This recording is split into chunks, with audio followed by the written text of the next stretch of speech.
సిగ్గు సిగ్గు doctor yes Pawan Kumar గారి పైన అనుచిత వ్యాఖ్యలు చేయడం. సిగ్గు సిగ్గు డాక్టర్ ఎస్ పవన్ కుమార్ గారి పైన వ్యక్తిగత దూషణ చేయడం.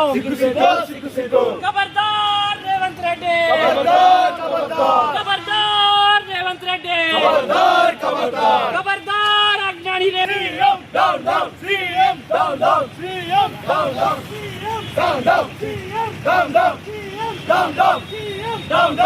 సిగ్గు సిగ్గు డాక్టర్ ఎస్ పవన్ కుమార్ పైన అనుచిత వ్యాఖ్యలు చేయడం. సిగ్గు సిగ్గు డాక్టర్ ఎస్ పవన్ కుమార్ గారి పైన అనుచిత వ్యాఖ్యలు చేయడం. జిందాబాద్ ఆర్ఎస్ ప్రవీణ్ కుమార్ గారి నాయకత్వం. జిందాబాద్ ఆర్ఎస్ ప్రవీణ్ కుమార్ గారి నాయకత్వం.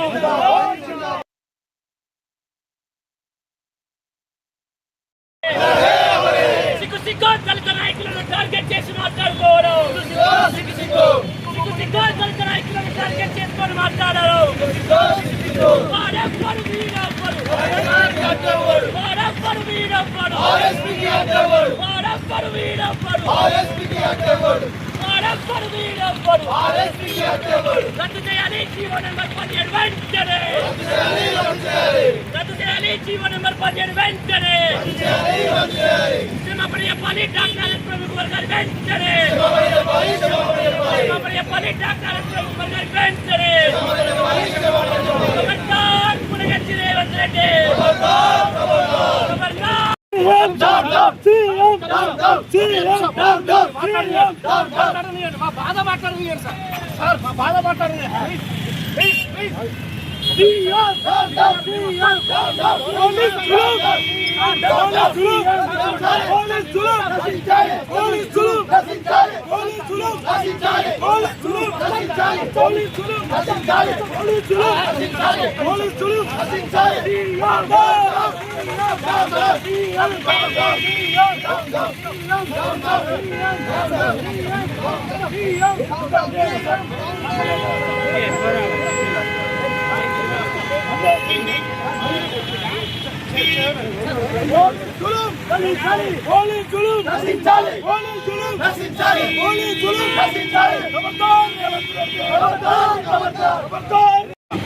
BC SC ST minority contractor JAC రాష్ట్ర కార్యవర్గం ఆధ్వర్యంలో ఈరోజు ఉమ్మడి వరంగల్ హన్మకొండ కేంద్రంగా తీసుకొని నిన్న మన తెలంగాణ ముఖ్యమంత్రి రేవంత్ రెడ్డి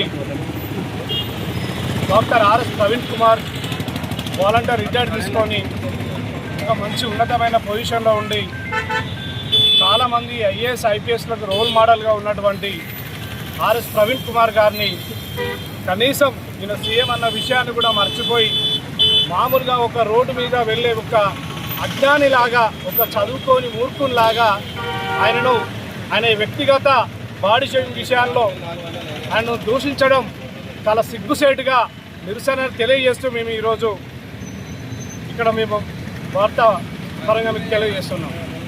ఈరోజు తను చేసింది ఏమిటి? ఆర్ఎస్ ప్రవీణ్ కుమార్ గారు అన్న మాటలు ఏంటి? మీరు ఆయనను తిరిగి ఆయన అవమానించాల్సిన అవసరం ఏమున్నది? జీవో నెంబర్ 17 రద్దు చేయ నువ్వు సెంట్రలైజ్డ్ విధానాన్ని తీసుకొచ్చి పిల్లల కొట్టకాడి కూడు నువ్వు బడా కాంట్రాక్టర్లకు అప్పచెప్తున్నావు. చిన్న కాంట్రాక్టర్లను కూడా నువ్వు మోసం చేసి వాళ్ళను కుటుంబాలను రోడ్డు మీదకి వచ్చినట్టు చేస్తున్నావు. పాత విధానంలో నడిపి అని తను తెలియపరిచిండు. దీంట్లో కొన్ని వేల కోట్ల రూపాయలు కుంభకోణం జరుగుతుందని ఆరోపించిండు ఈ తెలంగాణ బిడ్డల కోసం. మరి దీంట్లో మీరు చేసింది ఏమున్నది? మీరు ఏ విధంగా చేయగలిగిండ్రు? ఒక్క నిమిషం.